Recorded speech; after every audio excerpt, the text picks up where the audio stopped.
এই সংখ্যাগরিষ্ঠ ভয় দেখাবেন না। সংখ্যাগরিষ্ঠের মাধ্যমে জনগণের রায়কে উপেক্ষিত করেন, জনগণের আসামির কাঠগড়ায় দাঁড়াতে বাধ্য হবেন ইনশাআল্লাহ। আসসালামু আলাইকুম রহমতুল্লাহ। আমরা সবচেয়ে কষ্ট পেয়েছি যে আজকে সরকারের মেয়াদ 2 বছর পূর্তি নেওয়ার আগেই জনগণকে দাবি আদায়ের জন্য রাজপথে নামতে হয়েছে। আমরা সরকারকে বলতে চাই, রাজপথের আন্দোলন কিন্তু আপনাদের জন্য ভালো বার্তা দেবে না। যে গণভোট আমরা সবাই অংশগ্রহণ করেছি, প্রায় 70% লোক গণভোটের পক্ষে রায় দিয়েছে। সেই গণভোট আপনারা ক্ষমতায় গেলে বাস্তবায়ন করবেন, সুবিধাও জনগণকে দিয়েছিলেন। আজকে ক্ষমতা আসার পর আওয়ামী ফ্যাসিস্টের মতো আপনারা ফ্যাসিস্ট হওয়ার জন্য চেষ্টা করছেন।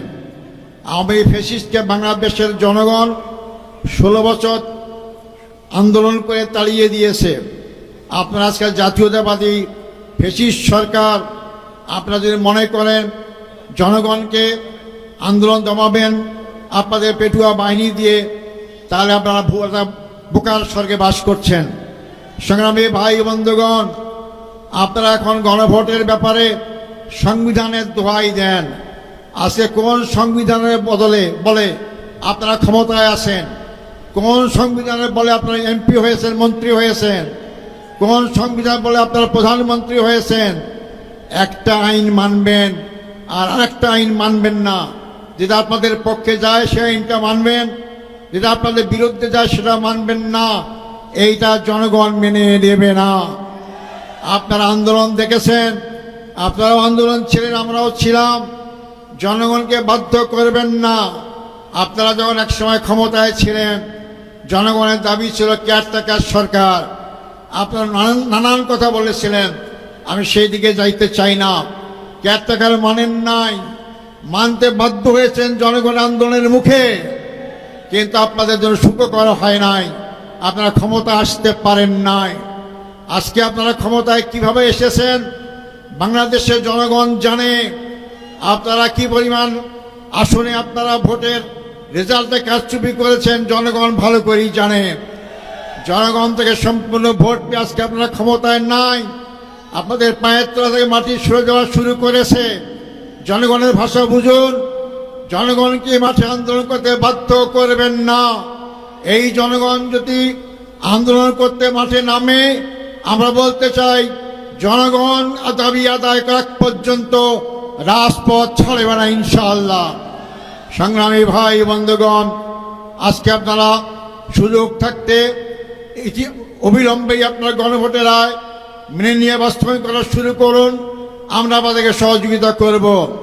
সংগ্রামী ভাই বন্ধুগণ, আমরা যদি বলতে চাই দেশের অবস্থা, সবাই নেতৃবৃন্দ বলেছেন জ্বালানির সংকট। আমরা যখন সংসদে কথা বলি জ্বালানির ব্যাপারে, জ্বালানি মন্ত্রী বলেন জ্বালানির কোনো সংকট নাই। তো জ্বালানির সংকট যদি না থাকে, স্কুলে কর্মঘণ্টা কমাইলেন কেন?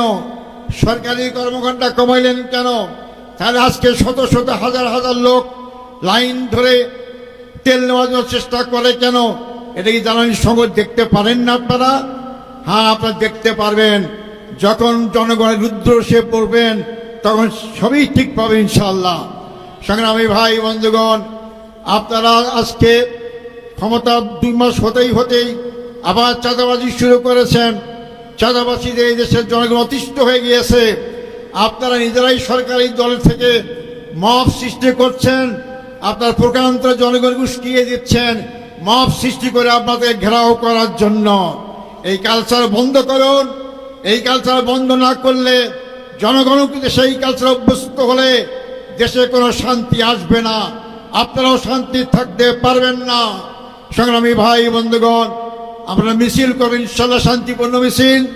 আমাদের এই মিছিল যেখানে যাওয়ার কথা সেখানেই যাবে, আপনারা সুশৃঙ্খল যাবেন।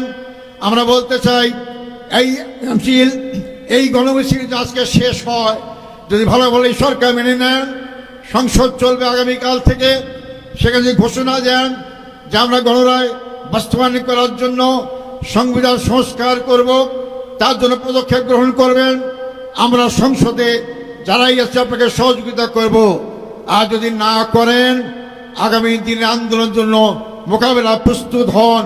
আমরা হাসিনাকে 16 বছর সুযোগ দিয়েছি, সেই শক্তি আপনাদের নাই। সংখ্যাগরিষ্ঠতায় মানুষকে ক্ষমতায় রাখে না। আপনাদের দেশে আরো বেশি আসন পেয়েছিল আওয়ামী লীগ, ভুয়া নির্বাচন করে, রাতে নির্বাচন করে সেই সংখ্যাগরিষ্ঠতা আওয়ামী লীগকে রক্ষা করতে পারে নাই। শুধু রক্ষাই করে দেশ থেকে পালাতে বাধ্য হয়েছে। আর আপনারা যেভাবে নির্বাচিত হয়ে ক্ষমতায় আসেন, এই সংখ্যাগরিষ্ঠতা ভয় দেখাবেন না। সংখ্যাগরিষ্ঠতার মাধ্যমে জনগণের রায়কে উপেক্ষিত করেন, জনগণের আসামির কাঠগড়ায় দাঁড়াতে বাধ্য হবেন ইনশাআল্লাহ। আপনারা জামাত ইসলামী সম্পর্কে জানেন, আমরা 16 বছরে জামাতের আমির থেকে আরম্ভ করে 11 জন নেতাকে হারিয়েছি। আমরা নিশ্চিহ্ন হইনি। আমরা 2008 সালে মাত্র 2টা আসন পেয়ে আমরা আজকে 68 আসন নিয়ে সংসদে আসি। জনগণ জামাত ইসলামীর পক্ষে, জনগণ পরিবর্তনের পক্ষে। যদি আমরা এই পরিবর্তনটা ভাষা না বোঝেন, সামনের যে আন্দোলন হবে আপনাদের পরিণতি আওয়ামী লীগের চেয়েও খারাপ হবে। সংগ্রামী ভাই বন্ধুগণ, আসুন জনগণকে সজাগ করুন, আপনার জনগণকে একত্রিত করুন। যদি সরকার ভালো ভালো দাবি মানা না নেয়, আপনারা 11 দলের ঐক্যের যে ডাক যখন যেভাবেই আসবে, আমরা শান্তিপূর্ণভাবে সরকারকে সে দাবি আদায় করতে বাধ্য করবো ইনশাআল্লাহ। এই দাবি আদায় না হওয়া পর্যন্ত সংসদেই আমরা ভূমিকা পালন করব, রাজপথকে আমরা প্রকম্পিত করবো ইনশাআল্লাহ। সেই আবেদন রেখে, সেই দাবি জানিয়ে আমাদের বক্তব্য এখানে শেষ করছি। মিছিল হবে, মিছিলে যাবেন। আসসালামু আলাইকুম রহমতুল্লাহ।